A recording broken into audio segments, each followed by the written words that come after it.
All right, sounds good. Thanks, everybody, and it's great to see the incredible diversity of where people are coming in from. Greg, I saw somebody from Brisbane, Australia, which was really impressive to me as well. So, anyhow, my name is David Prescott, and I am coming to you today in place of Joan Tabachnik, my longtime friend and collaborator, who usually coordinates. Okay, sure. Who usually coordinates these webinars. And Joan, actually, at this moment, I believe, is high in the air over the Pacific Ocean, on her way to New Zealand, where she's going to be for a period of time. I sort of imagine her taking off her shoes at the airport and then not putting them back on again until she's ready to come home in a month or so. So, anyway, it's great to be here, and I want to welcome you to today's webinar, which is titled Promoting Sex-Wise Parenting, Supporting Parents to Promote Sexual Health and Safety at Home and in the Community by Janet Rosenzweig. And before turning this over to Janet, I want to take a moment and tell you about NERI Press. NERI Press's mission is to share the cutting-edge research and best practices emerging in our field. And for many years, that was accomplished only through book sales. And across the past decade or so, with changes in both the publishing and technology worlds, NERI Press has been exploring what it means to maintain their mission while moving toward a more expansive view of the organization as a means of knowledge dissemination. And with this new goal, over the past decade or so, NERI Press has offered online courses, free newsletters, face-to-face workshops, and most recently these webinars, which feature internationally recognized authors such as Janet Rosenzweig. When seeking to determine the most pressing questions, the most urgent training needs, or the most desired presenters, NERI Press can accomplish our goals better if we have your suggestions and input and feedback. Whether positive or negative, we really appreciate the engagement with you. So please contact us with your questions, critiques, and suggestions. And Greg, with this, I'd like to just do a quick poll question and ask how many people have participated in a NERI Press webinar before? Excellent. So, yeah, very good. As always, it seems to be usually about a 60 to 40% ratio, 60% having been in one of these before and 40% having not. So a special big welcome to all of the newcomers here. Thanks very much. And if you find these webinars helpful, NERI Press hopes that you'll consider becoming consider becoming a sponsor of the series. Like our National Public Radio, it's your donations that help make this series happen. The 2015 and 2016 webinar series is posted on the NERI Press website. If you become a sponsor now and guarantee yourself a seat for every webinar in the entire series, as a sponsor, NERI Press also gives you a free gift of 2 of our various books titled Current Perspectives and Current Applications. And so and you'll get a personal thank you from me since I actually am a co-editor on those. We also offer we also offer CE credits now. So it's truly a win-win for all of us, and it's your support that allows us to continue to bring these free resources for you. Really quickly then, if I can get my slides to advance, and this is where poor Janet is going to, yeah, here we go. We have learning objectives, 3 of them, the first of which is to identify key aspects of sexual and reproductive anatomy, physiology, and psychosexual development. We're going to identify the role of parents in promoting sexual health and safety, and we're going to integrate these concepts into preventing child sexual abuse. And so, these are some of Janet Rosenzweig's books, The Parent's Guide to Talking About Sex and The Sex-Wise Parent are an expression of Janet's belief in the critical role that parents play in promoting sexual health and safety. So one of my goals, of course, is to get a new pair of glasses before too long. So without any further ado, I'm just going to take a moment and introduce Janet. Janet holds a BS degree in Family Studies and an MS in Health Education from Penn State University. She earned certification as a sex educator and in 1978 brought that perspective to one of the first child sexual abuse programs in the country.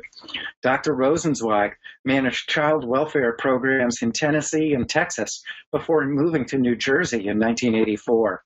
She earned a PhD in social work from Rutgers University, which really signals a high level of commitment, and then held high-level positions in public human services and directed Prevent Child Abuse New Jersey until leaving to accept a fellowship to earn an MPA from Harvard's Kennedy School of Government in 2008. So if you're prone to what we call Vita envy, you might want to take a little bit of care from here on out. So it's a great pleasure to introduce Janet, and we'll be here to back you up if anything, if there's any problems. Janet, welcome to NERI. Okay, well, thank you, everybody. And it's truly my pleasure to be part of this series. It's an esteemed group of authors, and I want to thank so many of you who joined us today. I come at this topic, as you heard from the introduction, I came into this work as a sex educator back right out of college in the 70s, where with this degree in health and a background working in reproductive health, I was recruited to work on one of the first child sex abuse programs in the country in Knoxville, Tennessee. And, the federal law had just passed, CAPTA, the Child Abuse Prevention and Treatment Act, and the first grants were being funded. So I really like to say that I've grown up along with this profession. And in the early part of my work, literally recruited to work on a sex abuse project because I was a sex educator. I knew nothing about child welfare. For the first decade or so, sex education was a critical part of all of our work in sex abuse prevention and in treatment and working with kids and families. And my career took me in other directions in the 90s. As Greg mentioned, I was very involved with government. I came back full-time to this profession in 2001, and I was shocked at how far backwards we had gone around the issues of bringing sexuality and sex education work into our work in child sex abuse. And when I really stopped to take some time to see what had happened, I started to, a couple of things really rise to the surface. We see, for example, a lot of things that happened in the 90s, not the least of which were Megan's laws. And they first passed at the federal level in 1994, and by 96, just about every state had some version of Megan's laws on the book. And that did a couple of things. It really, really raised the bar on the consequences of being labeled a sex offender, but it also gave the public an unrealistic reliance on registries as a form of prevention when registries are not prevention. And we've now got some very good research to show that they have very little impact at all. So there's very good research that makes us wonder why billions of dollars have been spent on registries and the outcomes aren't very promising. And if anybody would like that citation, drop us a note and I'll be happy to share some of that research.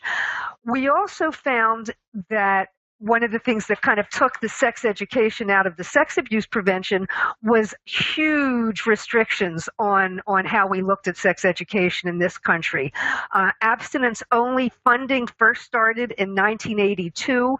There was a massive infusion of abstinence-only funding by 1996. And what a lot of folks didn't realize, what I didn't realize until I started getting into the research, is that abstinence-only funding was not only going to school districts, but it was also very heavily used by various kind of youth-serving agencies. And for many of us working in the youth agencies in the 80s and 90s, we would bring accurate information about health and healthy sexuality into our work in the youth-serving organizations where we had access to kids in a very good informal environment. Hey, Janet?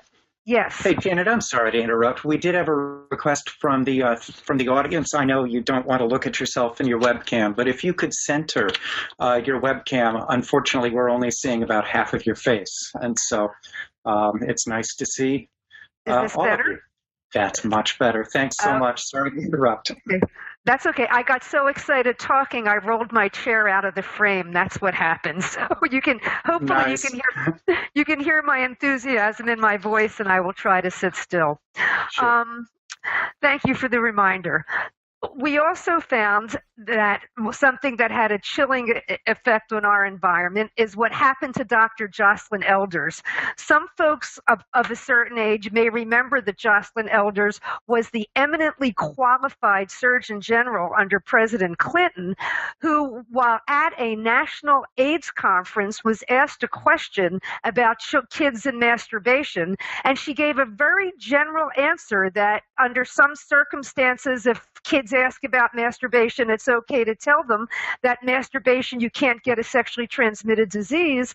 And that one line, about 3 weeks after she said it, was seized on by political opponents of Clinton, painted Elders to be someone teaching kids to masturbate, who was advocating to teaching kids to masturbate, and this eminently qualified Surgeon General was forced out of her position. And that just had a hugely chilling effect.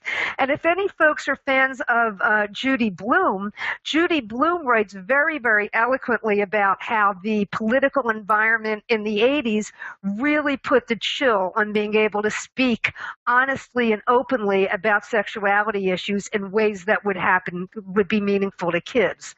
So one of the results of the changes that came about in the 80s and 90s is that even well-meaning adults stopped talking to kids about sex, and that wasn't always the case. We now know we've got current issues in sex abuse prevention where we have people with an over-reliance on background checks. We've got an over-reliance on child-directed strategies, and we've got an over-reliance on sex offender registries. We have an under-reliance on community and adult responsibility. We've got an under-recognition of child-on-child incidences, and we have an under-reliance on the importance of children having accurate information and language about sexuality as a tool for promoting sexual health and safety. An important part of the continuum of solutions, I believe, is sex-wise parents who know how to fulfill their critical role as the primary sexuality educator of their child. If you could roll the video now. This is not a new idea, and I just want to share with you a little piece of a video that was produced more than half a century ago. Today, everybody tells us we should talk about sex to our children, but nobody tells us just how. I'm a coward when it comes to talking about sex with my children. A few bad starts have scared me off completely.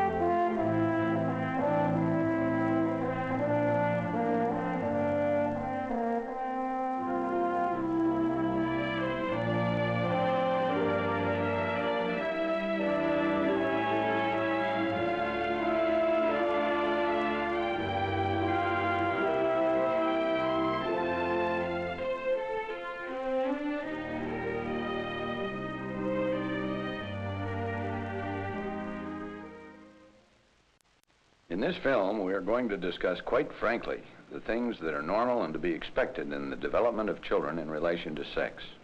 Some of you may become somewhat uncomfortable as parts of this film unfold, but I think if you listen carefully, you will agree that the concepts will contribute to the rearing of a mature person who has a healthy, responsible attitude toward the sexual side of his life. There are two basic objectives to which we would like to draw your attention.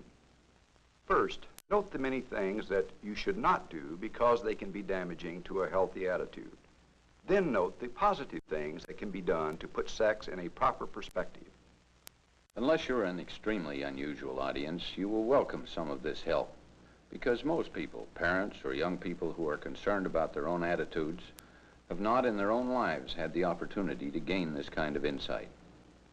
I never had a good enough understanding myself to really explain things. I don't even know at what age to start. When should I begin? When my kids ask me anything, I get butterflies in my stomach. I suspect my husband does too. I know he does. He evades these discussions like the plague. Parents don't talk freely about sexual matters with their children. They can't. They've been reared in such a way that it's a bugaboo. They don't have enough facts. Parents don't know when or how to begin. They keep delaying and delaying until a child senses that this subject is not acceptable and turns elsewhere for information, which proves to be misinformation. The line of communication between parent and child is then broken. Fortunately, this doesn't need to be a permanent break if the parent can be taught how to approach the problem. No matter how old the child may be, you can always backtrack. But for the moment, let us assume that you're one of those lucky ones who can begin at the beginning. So the video that I hope you'll watch when we make the clip available was made by a multidisciplinary group of professionals based out of Notre Dame University, endorsed by every major national religious organization of every denomination, the Academy of Pediatrics, the American Psychiatric Association, that encouraged parents to teach their kids about sex and presented ideas with how to teach kids about sex. But I have to tell you, I won't share that entire video because this particular video actually has some video that I think in today's environment might be considered child porn. For example, a baby in a pediatrician's office touching his genitalia with the voiceover telling parents this is normal and something to expect. I think in the 21st century that particular piece might be considered pornographic in certain circumstances. And I offer this as a lesson, as an indicator of how far things have gone backwards, I think, in the last 50 years. But there's critical roles that parents need to play. Parents are less prepared to be a sex educator than ever before. Internet porn is now reaching millions and millions of young people with very, very potentially harmful messages. Internet porn is now considered the primary sex educator of more children than anything else. And children with missing or incorrect information are at risk for abuse, are at risk for getting even more information, and they're at risk for sexually acting out in ways that aren't appropriate to them. All of us in our communities must recruit parents to our prevention team by offering the resources they need to promote sexual health and safety.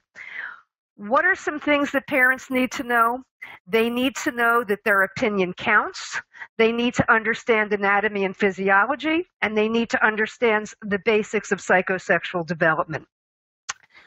One thing we know from really good research is that parents consistently underestimate the influence they have on children's decisions about sexuality. The source is listed right there on the screen. That's a very easy report to find. When you read that report, we find parents generally overestimate the amount of information their children are getting from health education classes. So they underestimate how important their kids hold their opinions, and they overestimate what their kids are learning in school. The next couple of slides are anatomical line drawing. So if the sight of genitals make you uncomfortable, just be warned that there'll be some on the screen in a moment or two. These particular line drawings are drawings that I had a medical artist provide because I think they provide the right amount of detail and that can be used as teaching aids, whether you're trying to show these to young kids or to use as other grown-ups. And if you do get copies of the book through NERI, you'll find these drawings, made exactly for reproducing. So, but some of the things that when we're talking about when we're doing general sex education, basic things that people need to know no matter who they are is that both male and females have more in common than dissimilar. For example, both male and females have gonads, which produce the reproductive seeds. In men, they're called testes. In women, they're called ovaries. And in men, while in both genders, the testes start out while a fetus as the exact same tissue, if the prenatal hormones are present, that's going to turn the fetus into a male, into an anatomical male, the structures that would have become the labia or external lips in the female fuse together and become the scrotum in the male. And if you look at medical photographs or an anatomical male, you'll see a seam where the skin actually fused together, and the testicles kind of migrate down the tubes that would have become fallopian tubes in a female, and then the testicles are outside of the body in the scrotum. One of the things that's important for kids to understand is that the scrotum themselves have an important function, that they are a thermoregulator, so that when a male gets colder, the scrotum themselves will draw up closer to the body and keep the testicles at the correct temperature. And if a male gets really cold, the scrotum will pull the testicles up inside the body. Why I think it's important to make these kind of points is because so many kids don't understand what kind of things are happening to the body. And one of the critical things that I think parents can do and need to do, and we can help them do, is to demystify the body so that when they have questions, when a little boy's testicles, come up to inside of his body, or his penis gets a little erection, he understands why they're happening. So from the time kids are really, really young, they can understand that testicles are located inside of the scrotum, that scrotum tighten up when they get cold, and that penises get big when they feel certain things. And of all the points that I'm going to make in our brief time together, the one that I really hope stays with you the most is that sexual arousal is an autonomic response. And arousal, which is experienced in a male as a penile erection and a female as genital lubrication, is an autonomic response to a stimuli that may be a thought, a memory, a touch, seeing something in a visual. And one of the key factors when we're talking about helping prevent kids from either being victimized or acting out sexually is to understand that their sexual arousal is their own business. It's perfectly normal. It's a sign that their body is working correctly. And one of the things that we find when kids have been victimized, because they may have experienced sexual arousal, because they may have experienced even to the point of climax, the offenders can sometimes convince the children that they weren't victimized because their body had that positive physiologic response. So if we start helping kids understand from the time they're really little that this is something bodies do, that penises get big when they feel certain things, and it means no more or no less than getting goosebumps when you get tickled, that's a really important message that parents can help making sure kids understand from a very, very, very young age. And also when I gave the original description talking about the male and female anatomy, I like to talk about what are called homologous organs, or organs that started out as the same tissue in both genders, because we often find that kids that are confused about sex or had some inappropriate or even abusive experience about sex are very, very confused about the genitals of the other gender. So demystifying the genitals for both genders by helping kids understand that there's much more in common than difference can be really, really a helpful way to do that. The slide that I'm seeing on my screen now that I think should be on yours as well is a simple explanation of the female reproductive system. In the interest of time, I'm not going to spend a whole lot of time with that. I'm going to move instead to the external female genitalia. And that's important as we talk to kids about, healthy sexuality for a couple of reasons. First of all, so many females don't realize that they have 3 openings openings into their body. They've got their the anus, which is tied to their digestive system. They've got their vagina, which is tied to their sexual and reproductive system, and their urethra, which leads back to their bladder, which is where they urinate. And from a young age, if kids can understand that there's a urethra, a vagina, as well as an anus, it helps them have comfort. It helps them have some understanding about the different parts of their body. We also can point out with kids there's the clitoris, and the clitoris in the female is the source of sexual arousal, and is a source where, if touched in a certain way, is going to make a female have potentially pleasurable experiences again. And this is important to understand, because we find that kids who have been through abusive experiences may not give themselves permission. Well, how could I really be a victim if I felt some kind of sexual response? And the key point is that response is an autonomic response that happens from a very primitive part of the brain. It is not a deliberate response. So important concepts for kids is that, with the reproductive anatomy, again, is the multiple openings. There's not just one, that eggs are produced in ovaries, and that's the same kind of structure where boys have seeds that are produced in the testicles.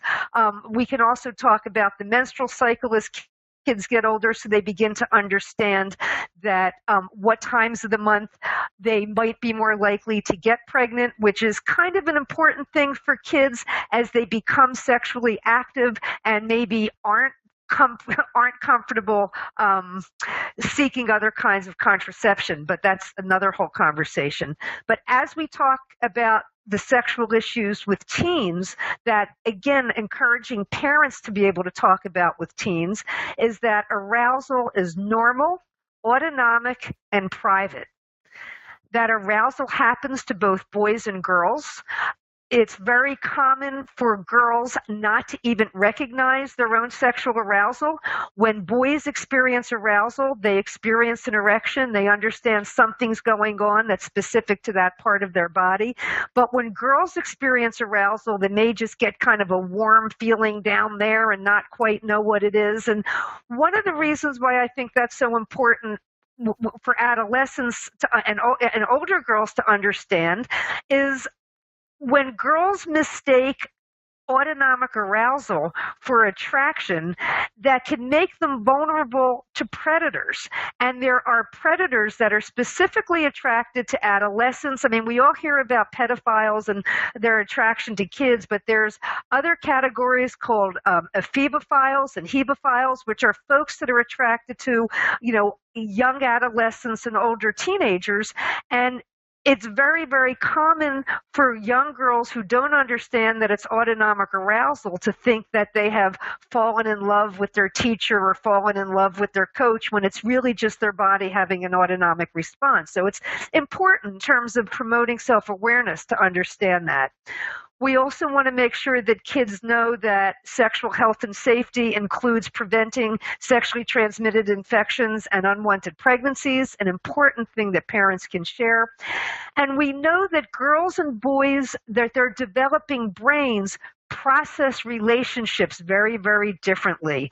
And while the hormonal effect on the developing brain of testosterone is very, very different than the hormonal effect on the development brain of estrogen. And people have written some really very, very helpful things to help us understand that while a girl's body, her brain may be awash in estrogen and feeling very kind of the need to nurture and couple, while a boy's brain is being dominated by testosterone, there's some sexually motivated things happening. And for kids of both genders, the prefrontal cortex, where good decision-making skills are made, is not fully developed until, well into the early 20s. So with really important concept for teens is to talk about empathy and relationship and boundaries, because for so many teens, good judgment gets overwashed by peer pressure, sexual arousal, and it's such an important time for parents to make sure that they're talking to their kids about sex, and not just about the anatomy and physiology, but about that particular family's values. My very strong belief is that parents need to send their kids out into the world with accurate information about sexuality wrapped up in that family's values. Kids want to know about sex. The slide on the screen now is a quote from someone who had been convicted of having sex with kids, who had done his time in jail, who I interviewed when I wrote the book. And he actually made it very clear to me that one of the ways he gained access to kids is by being willing to talk to them about sex in ways that their parents wouldn't or couldn't. So keeping that line of communication open with kids, making sure that parents have the resources, making sure that parents have the information, and making sure that parents have the comfort.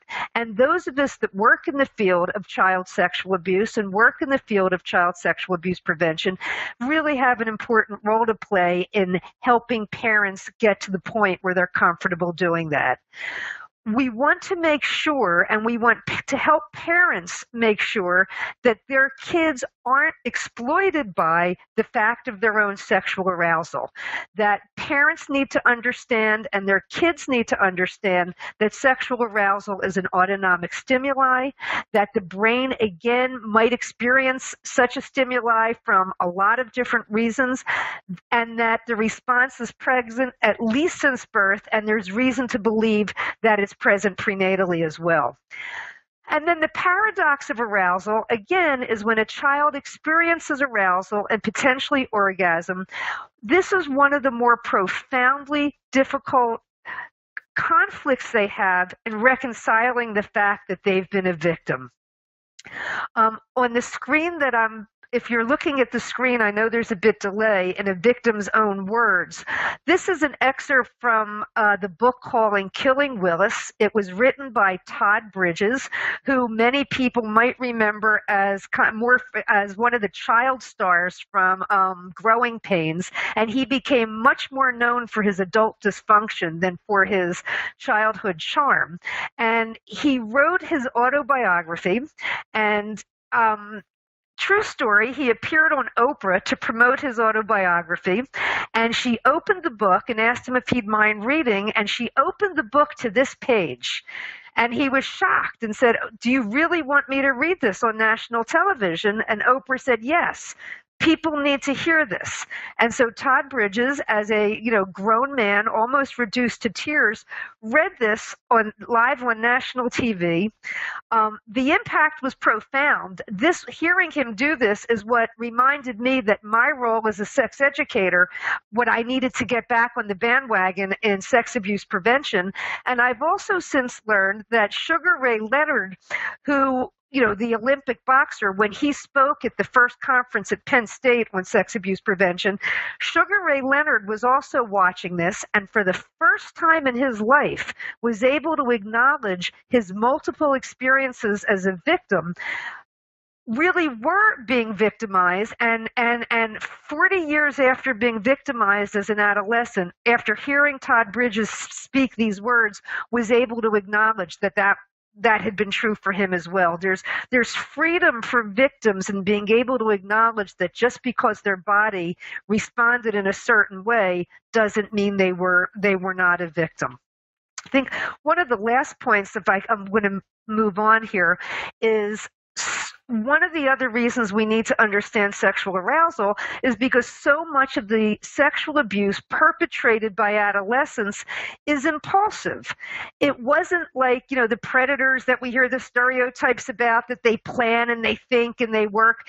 With adolescents, it's an act of impulse and opportunity. They're aroused. They're alone with the younger child. They use the younger child to relieve their own arousal. The adolescent wanders away. To them, in many cases, it was no more than masturbation, yet we've got a child who was victimized. So helping kids understand their arousal is really an important thing, and we can all support parents to become the primary sexuality educators of their kids, to consciously decide on the sexual climate they're going to set in their home, and then to learn to monitor the sexual climate of the organizations that serve their kids. And I have lots of information on these issues, on sexual climate, additional resources for parents, not only in these books, but you'll be able to also find them on my website. And on that note, let me turn it back over to Greg, and maybe we can open the Q&A.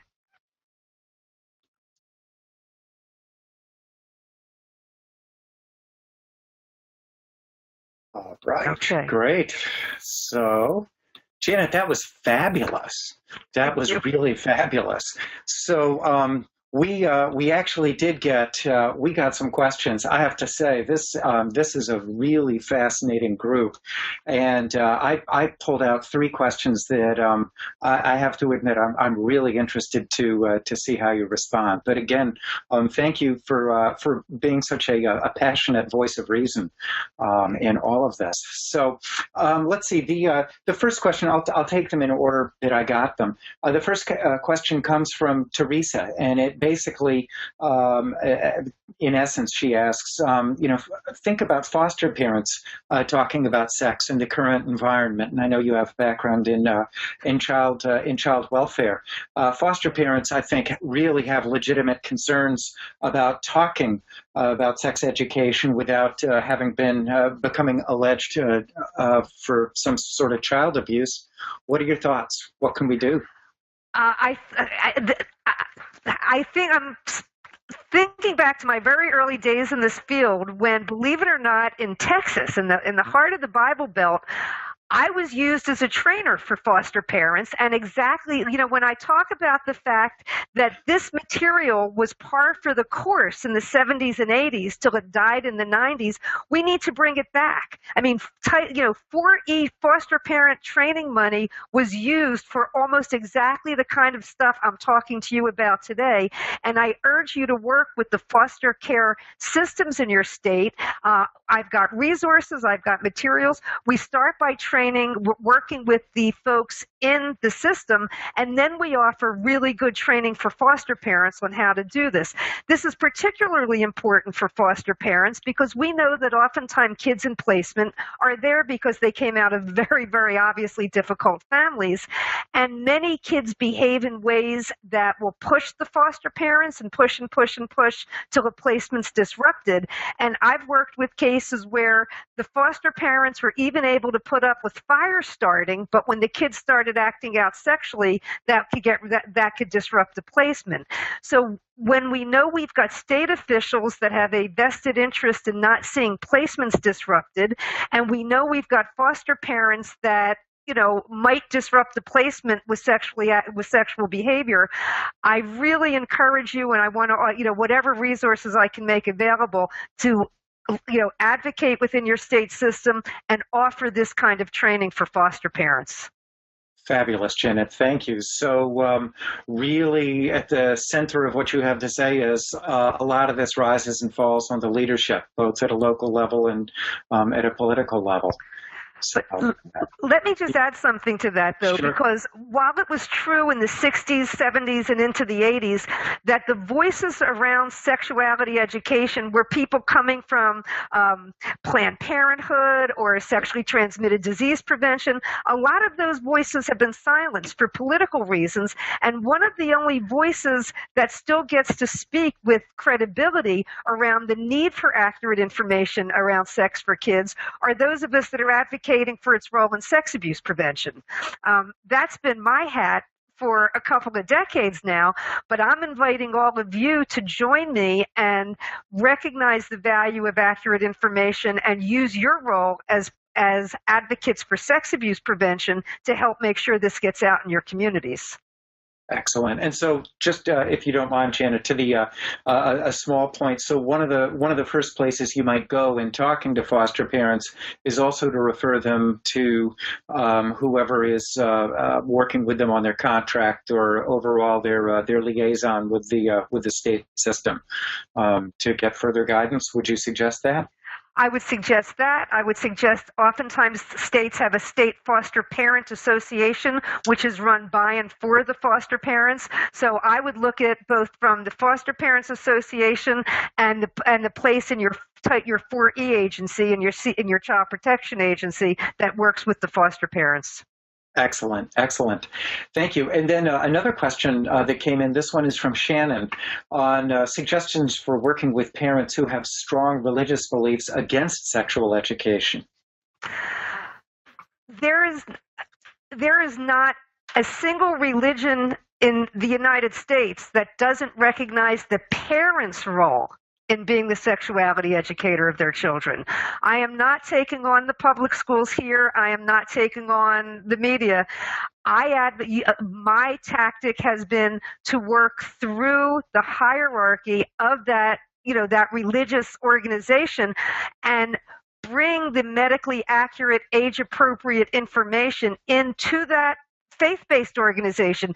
There may be healthcare professionals that are parts of the congregation.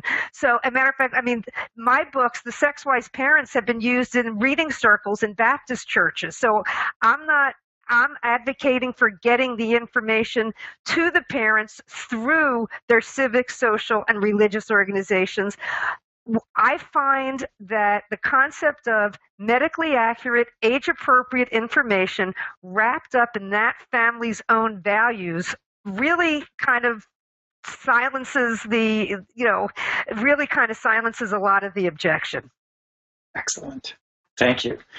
And then the last of the questions that came in while you were talking, and I see more questions coming in, so we'll get to as many of them as we can. This one comes from Jenny, a very interesting question. How do we communicate the differences in developing brains without also promoting harmful gender stereotypes? That's a really tough one, and I almost hesitated to go there when I only had 35 minutes to speak, because in a longer webinar, I would have been a lot more gentle about introducing the realities of anatomy and physiology.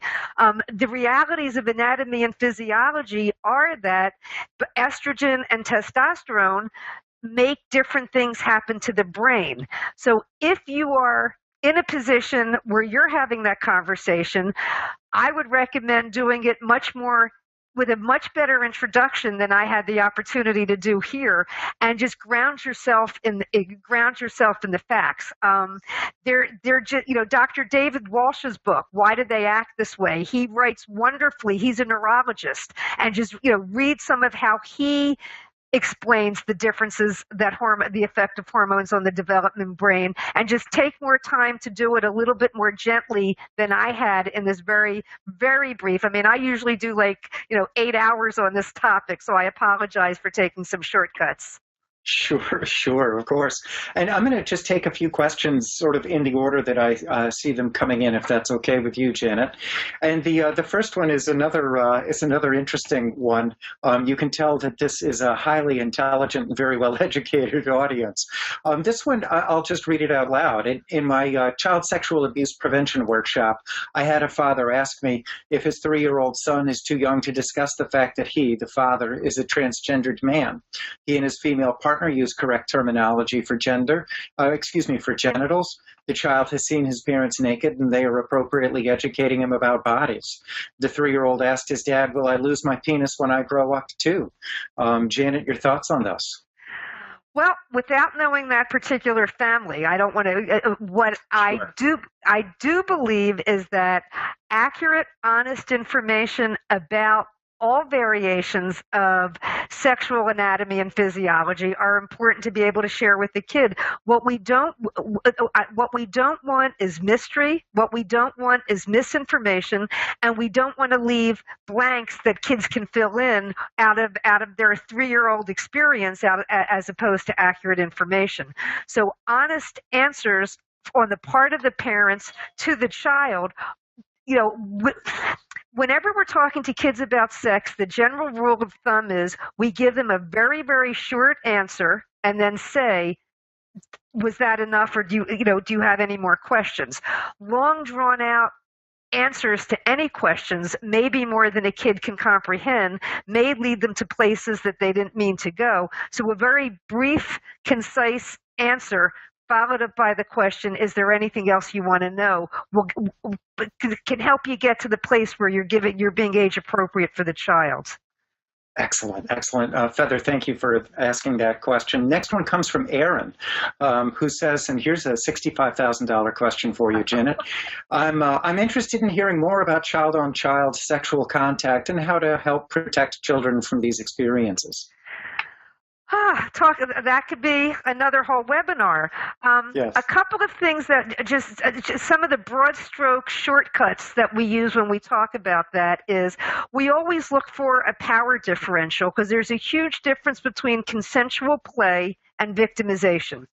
If we generally have cause for concern when we see a power differential, meaning one child is older, one child is bigger, one child bribed or otherwise coerced a child. So if we find a power differential, we've got a cause for concern that the child who abused their power needs some intervention that may just be as simple as learning how to behave. So, I mean, it's not to get, this isn't automatically pick up the phone and call 911. Rather, it's talk with that kid, find out what motivated them, and do some teaching around why that shouldn't happen.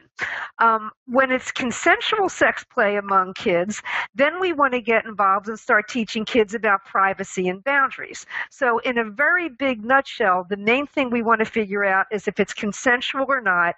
If it's consensual, we deal with, anatomy, physiology, boundaries, and if it's not consensual, we deal with, helping the kid that was victimized feel that they weren't at fault, helping them move on, and helping the kid that misused their power learn how not to do that again. Lovely. Excellent. Hey, on a related note, I got another question on suggestions for working with families who have an adolescent within the family that has sexually abused another child, and discussing sex within that family. If there ever was a family that needed to discuss sex, because apparently from what we're talking from, I'm somehow getting from your description that people know about what happened with the adolescent.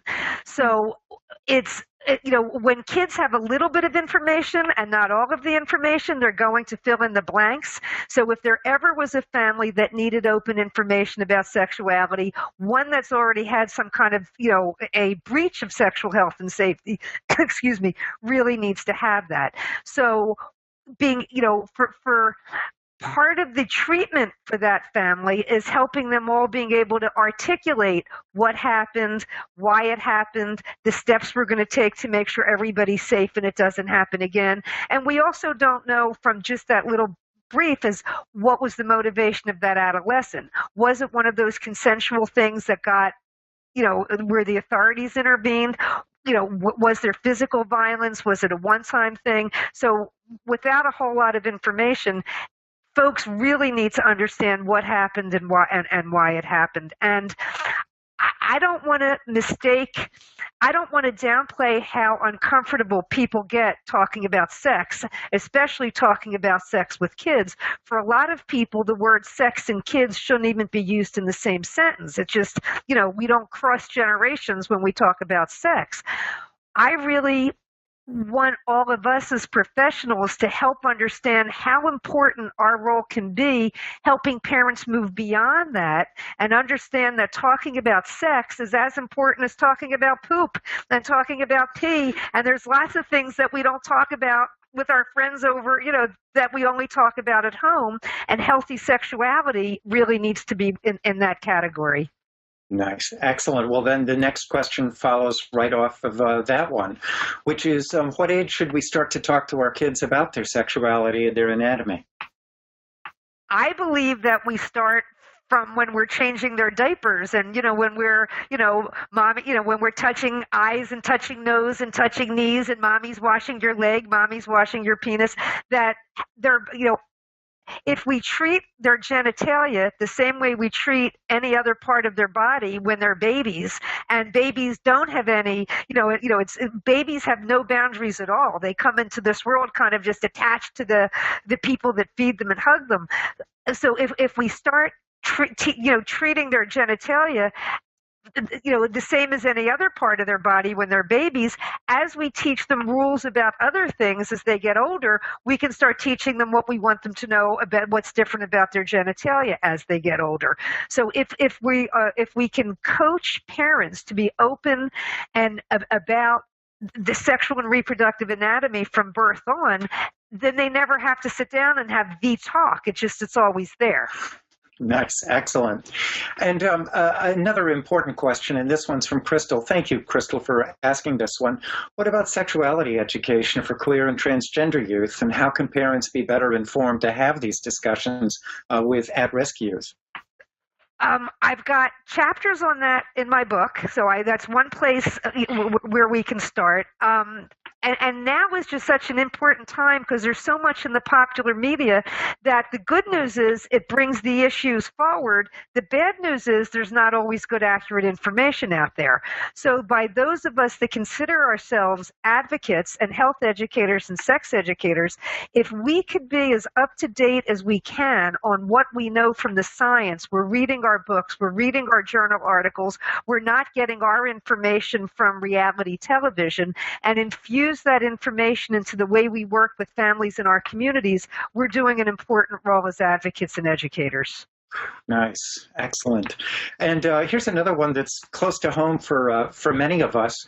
Janet, not everybody is as comfortable with this topic as you are. Audra asks for ideas on how to help parents feel comfortable to talk with these kids, or how to get rid of the stigma of talking with kids. So there's two ways we go about that. There's the head and there's the heart. The head is the kind of things I shared in this presentation. When parents read when we can share with people the results of the national surveys that show that kids place a higher value on their parents' opinion about sex than they place on their peers' opinions about sex, parents are incredulous, but we've got the data to back that up. So we start with the head by helping them understand how important their opinion is to the kids. We also make sure that parents understand how important it is to their kids' health and development that they have this. But then we deal with the heart and the gut, and how do I feel in my gut talking to my kids about sex. And one of the best things that I've found is having parents role play in groups, and if they don't have access to a group, with a friend or a partner. And if parents can actually role play where they throw out, what's the one question I would just die if my kid asked me, or what's the one thing I just don't want to have to say to a kid, if we get through that initial fear by role-playing either with partners or friends, or if you do groups in your agencies. I mean, some of the stuff I have in the book, like questions that parents can ask each other, just practicing and hearing the words and seeing that the sky doesn't fall when they say the word penis or vagina, that, if the kids do ask them tough questions, they can answer it. And the other thing I think that's also really important is for a parent to be able to say to a kid, look, sex is really a very personal and private issue, and I'm a little uncomfortable talking to you about it because it's so personal and private, but it's part of my job as your mom or dad, or, to help you through it. So don't pretend you're not uncomfortable, just take it head on. Nice. And there's one question from Douglas that I'll sort of paraphrase, which is, a lot of the parents that many of the people that are on NERI webinars, many of the parents that we work with have very unusual attitudes towards sex and sexuality themselves. Where do we start with educating the parents before they talk to their kids? Well, that's one of the reasons why I wrote this book, and why I think, and the parents that came of age in the 80s and 90s, the folks that are parenting now, I maintain had even less access to quality sex information than people my age did, and they're getting bad sex information online. So that's why I think it's so important that those of us that are advocating for sex abuse prevention and sexual health and safety, we get on the bandwagon as sex educators. And a lot of, when you say some of the families you work with have unusual ideas, if it's the first place, we have to make sure they don't have unusual medical facts. So let's separate the medical facts from people's opinions. So, medical facts we really can't debate. If they've got unusual opinions about, right and wrong, that's the kind of stuff we, as long as their opinions aren't harming kids or other people, I'm not sure we can be dealing with them. But so if you want to be a little more specific about the kind of unusual opinions you might be referring to? Yes. I think, well, the question is from Douglas, and so I can just speak from my own experience that I've seen.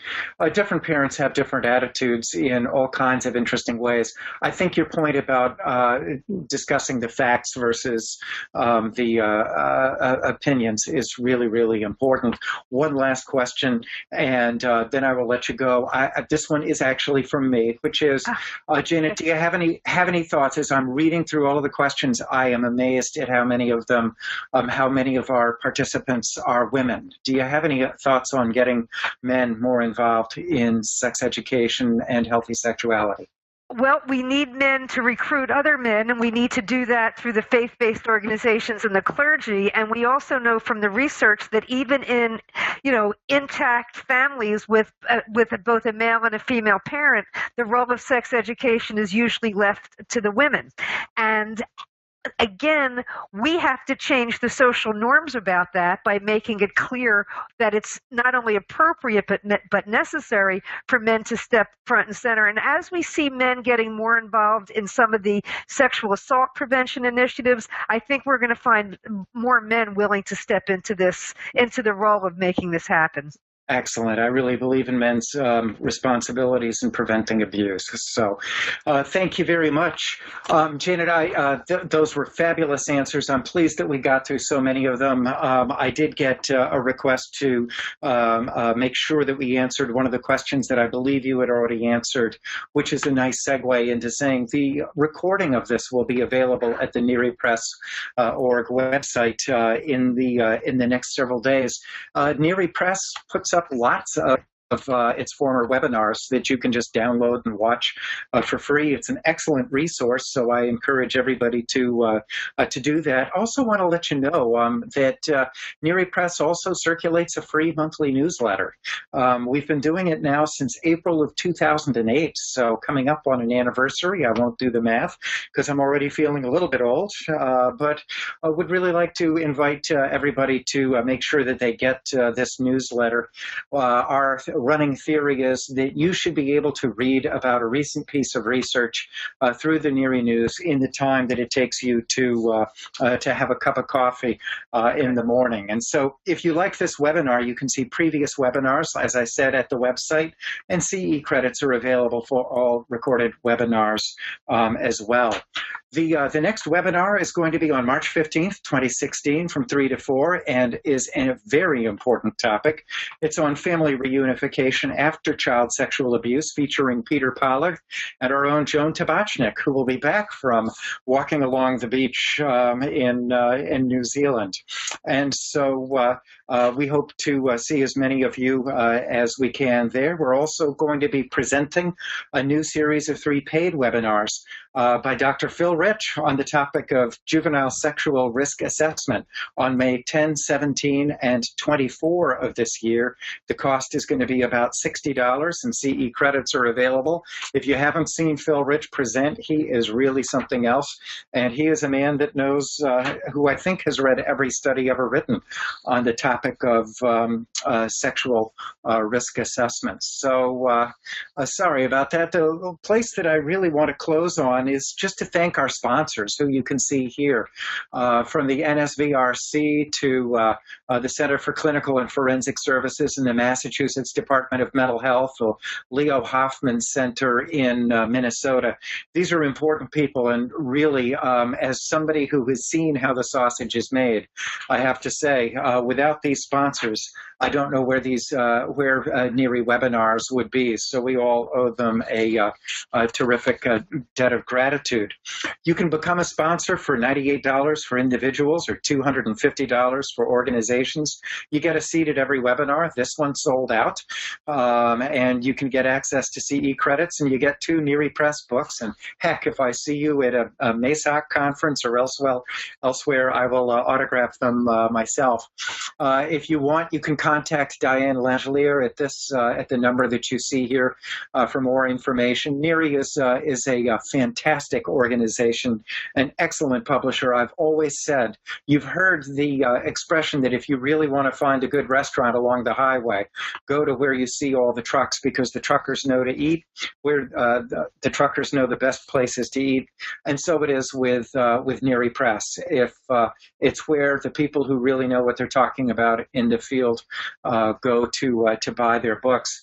With that, a great big thank you to you, Janet Rosenzweig, and to Greg and to Kristen for organizing all of this. That's it from me, David Prescott. Thank you, one and all. Take care.